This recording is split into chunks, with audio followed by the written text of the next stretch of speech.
அனைவருக்கும் வணக்கம். 7ஆம் வகுப்பு கணக்கு 3ஆம் பருவம் இயல் 2 சதவீதமும் தனிவட்டியும் பாடத்தில் பயிற்சி 2.2 இரண்டாவது கணக்கிற்கான விடையினை இந்த வீடியோவில் பார்க்கலாம். Welcome to Mani math board. கணக்கு எண் 2 பின்வரும் ஒவ்வொரு தசம எண்ணையும் சதவீதமாக மாற்றுக. ஒரு 5 தசம எண்கள் கொடுத்துருக்காங்க.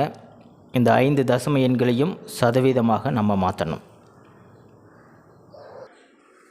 முதல்ல ஒவ்வொரு தசம எண்ணையும் முழு எண்ணாக மாற்றணும். முதல்ல கொடுத்துருக்கிற தசம எண் 0.282. தசம எண்ணுக்கு கீழேயும் 1 இருக்கிறதா அர்த்தம், அதாவது பகுதியில் 1 இருக்கிறதா அர்த்தம். ஒரு பின்னத்தின் பகுதி மற்றும் தொகுதியை ஒரே எண்ணால் பெருக்கும்போது அதனுடைய மதிப்பு மாறாது. இப்போ 3 டிஜிட்ஸ் கழித்து புள்ளி வச்சுருக்கிறதுனால நம்ம 1000ஆல் பெருக்கிக்கணும்.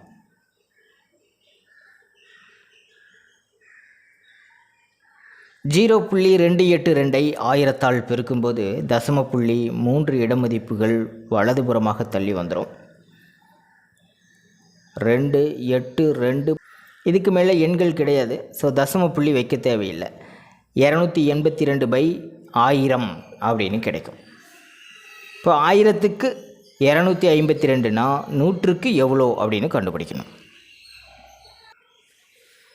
அப்படின்னா 100ஆல் பெருக்கிக்கணும், அவ்வளோதான். இந்த 2 ஜீரோக்கு இந்த 2 ஜீரோ கேன்சல் ஆகிடும். 282ஐ 10ஆல் வகுத்தோம்னா 28.2%.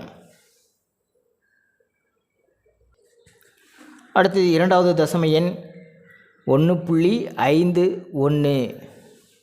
இந்த தசம எண்ணை சதவீதமாக மாற்றணும். 2 இலக்கங்கள் கழித்து தசம புள்ளி வச்சுருக்கனால மேலேயும் கீழேயும் 100ஆல் பெருக்கிக்கலாம். 100ஆல் பெருக்கும்போது இந்த தசம புள்ளி 2 இலக்கங்கள் இந்த பக்கம் வந்துடும். இப்போ நம்ம தசம புள்ளி வைக்க தேவையில்லை. 151/100. 100க்கு 151 அப்படின்னா இது ஆல்ரெடி சதவீதத்தில் தான் இருக்குது. 100க்கு 151னா 151% அப்படின்னு எழுத முடியும். மூன்றாவது தசம எண் 1.09. 2 இலக்கங்கள் கழித்து தசம புள்ளி வச்சுருக்கனால மேலேயும் கீழேயும் 100ஆல் பெருக்கிக்கலாம். 3 இலக்கங்கள்னால் 1000ஆல் பெருக்கணும். 2 இலக்கங்கள்னால் 100ஆல் பெருக்கணும். ஒரு இலக்கம் கழித்து தசம புள்ளி வச்சுருந்தாங்கன்னா 10ஆல் பெருக்கணும், அவ்வளோதான். இப்போ 2 இலக்கங்கள் தசம புள்ளி இந்த பக்கம் வந்துடும். ஸோ 109/100. 100க்கு 109 அப்படின்னு அர்த்தம். அப்படின்னா 109%. நான்காவது கணக்கு 0.71. இதுவும் 2 இலக்கங்கள் கழித்து தான் தசம புள்ளி வச்சுருக்காங்க. ஸோ மேலேயும் கீழேயும் 100ஆல் பெருக்கிக்கலாம். இப்போ 71/100 அப்படின்னு கிடைக்கும்.